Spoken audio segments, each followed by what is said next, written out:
The question is, can you get penalty points for drink driving? Well, the answer in almost all cases is no.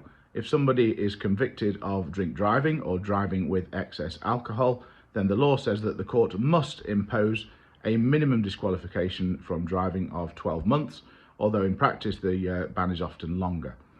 In a very few rare cases, the defendant or the driver might be able to prove that there are special reasons not to disqualify them from driving.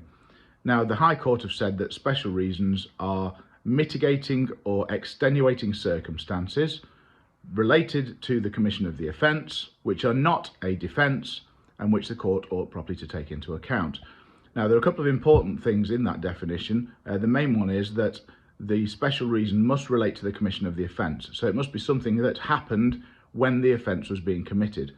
That means that personal mitigation, things like extreme hardship, things like financial hardship, things like the effect on your family, those cannot be taken into account as a special reason. Now, there are a few main examples of cases where special reasons apply in drink driving cases.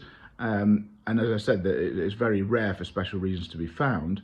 One is if you're moving the vehicle a very short distance for a very good reason. Let's say, for example, to let a fire engine or an ambulance pass and there's no alternative. It could be special reasons if you are driving in an extreme medical emergency in order to protect life or limb or something like that. Once again, and there's no viable alternative.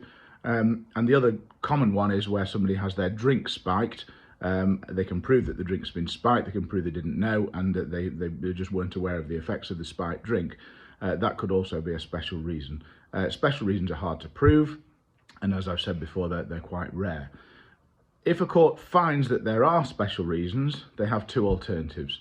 They can either not put any points or disqualification at all on the licence, or they can impose penalty points, and when it's penalty points, it will be 10 penalty points as an alternative to the driving disqualification.